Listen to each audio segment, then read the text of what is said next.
Good morning, bom dia. I am starting my hike on day 3 now, leaving Barcelinhos and headed to Ponte de Lima.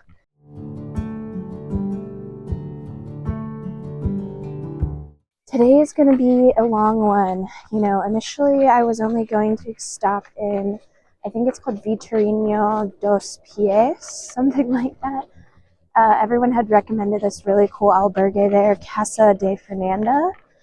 So definitely add that to your list if you are planning to do the Portuguese Central route.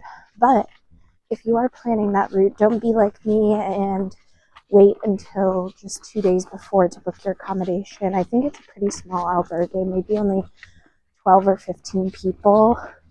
And when I called, she said they were completely full. She was like, you could show up the day of and see if anyone cancels. But, then I was meeting other folks and they told me they were going to Ponte de Lima today. So I decided, I'm just going to go there and go ahead and book accommodation because it's going to be about a 21-mile day. So that's going to be long and a little rough. But now that I have accommodation booked, I don't have to worry, thankfully, about, rushing there. I can really take my time, take lots of breaks. I still hope to get there somewhat early in the afternoon because I do like to have that time to, do my laundry, make sure my laundry has time to dry, and, really have that time to rest and relax and recover before dinner and bed.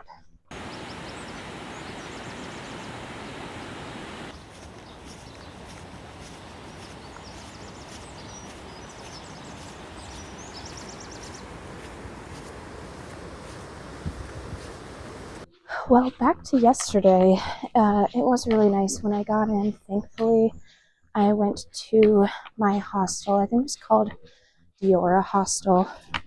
It was the first one in town. I was really worried. Well, not really, but a little worried about getting a bed here because they have a lot of different albergues, and they're all quite small. But luckily, I showed up, and the guy said they had one bed left. So that was great to hear. I had other backups. This was the first one walking into town, so I figured I would go there first and try my luck, and thankfully it worked out. And then I was so starving at that point. It was around 2 something, so usually I don't do this, but I decided to go and get lunch, and then I came back and was waiting to shower, and then my friend I had met on day 1 popped out of the shower, which was a really nice, pleasant surprise. Like I said, on the Camino, you never really know when you're going to bump into people, so that made yesterday a lot more fun. We ended up, taking some time to relax in the room, but then after that, we walked over to Barcelos, which is right next to Barcelinhos, and we explored. There's a really cool old, ruins of a duke's, I don't know if it was like a palace or something like that. That was really cool to see. I guess that was destroyed in the major 1755 earthquake. That really hit a lot of Portugal. We also saw a lot of these colorful painted roosters, and I guess there is a miracle that they say happened very similar to one that I saw in the Camino Francés in Santo Domingo de la Calzada. But it was something like some woman was interested in this man. I think he was a pilgrim on the Camino, and he wasn't interested in her. So to spite him, she put some kind of silver cup or something in his belongings, and he was about to be hanged for thieving, and an angel or something came down. I'll link this below because I'm butchering this story, but an angel or somebody came down and was like, if the rooster sings, he's innocent. So then the rooster did sing or do whatever it was, and then even though he had already been hanged, it turned out the rope or something was loose, and it was this miracle because we survived. So definitely check out the link below. I'm butchering the story, but I thought that was super interesting to see.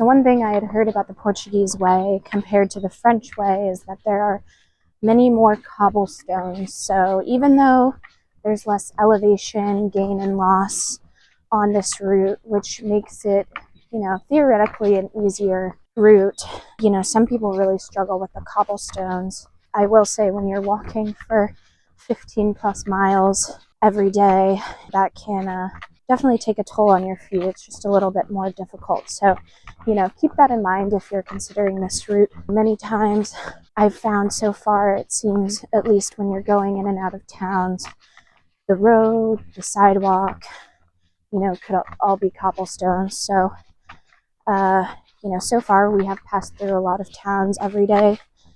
So there's been a lot of cobblestones.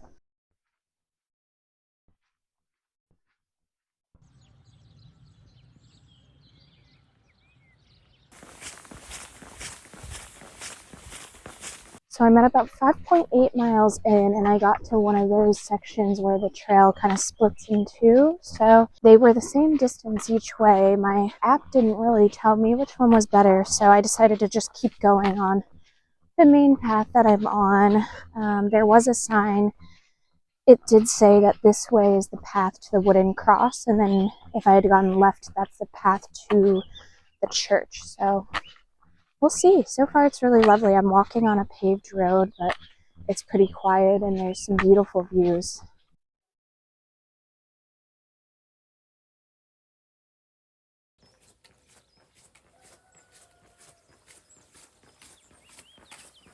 So last night, after we were done exploring, my friend and I stopped by the supermarket and I got some of pretty much my favorite cookies from Spain. These aren't the exact brand, but they're these kind of like shortbread cookies that sandwich like a bit of chocolate together. My Spanish host mom used to give them to us for breakfast, and so I got some of those and then some paprika flavored Pringles. So never tried that flavor before, should be interesting. But I had some of those cookies for breakfast this morning, and I did have a pretty big dinner last night. My friend and I got pizza, so I'm not too hungry this morning, not like yesterday, but I am still, excited to hopefully stop sometime soon at a cafe and get a little bite to eat and just take a break and get some coffee. I've been going at it now for a little over 6 miles and 2 hours and 15 minutes. So my feet could use a break, and I want to take it slow today since it's a longer day.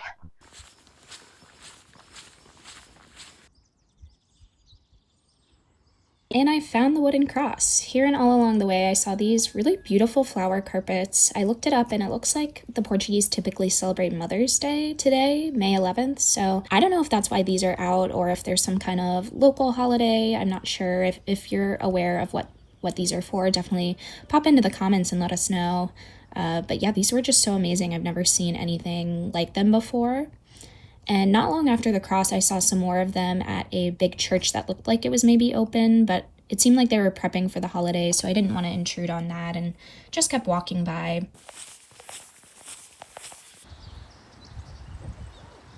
Throughout the morning, I kept bumping into my main friend who I had met on the first day and had spent the last, few days with, and we ended up walking together the rest of the day, so that was really nice. Love all the wildlife.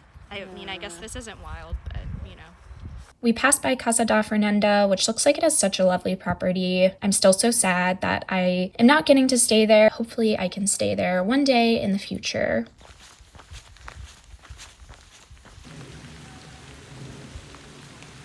I will say I'm glad that I was walking with my friend today because we did pass through a stretch where I had heard a woman encountered a man who had followed and exposed himself to her. While the Camino is generally very safe when you have 500,000 people walking the Camino each year, unfortunately, incidents like that do happen from time to time. Personally, I always think it's good to be aware of those areas and stick close to other hikers if you can. If you want more information on safety on the Camino and my tips for staying safe if you're walking solo like me, then I do have another video on that. Check out that link above. And, I hope that video will help you feel a little bit more confident going into your solo Camino. I really loved the scenery throughout this walk. It was so lovely walking through small little villages and then alongside farms and vineyards and through the forest. I really can't get over this view of the forest. It looks like a tropical rainforest or something to me. It doesn't look like what I'd expect to see in Portugal. I just thought this was so beautiful. With such a long day, I was happy to have the company of my friend and the beautiful views. It made the challenging day just a little bit easier. Plus, we found this sweet little pilgrim stop along the way that a local had put out with drinks, snacks, and their own stamp. I thought this was so sweet. You know, I really love when you see the locals getting behind the Camino and really wanting to support and encourage the pilgrims. This really helped motivate us for the last few miles as we were starting to fizzle out and feel really, really tired.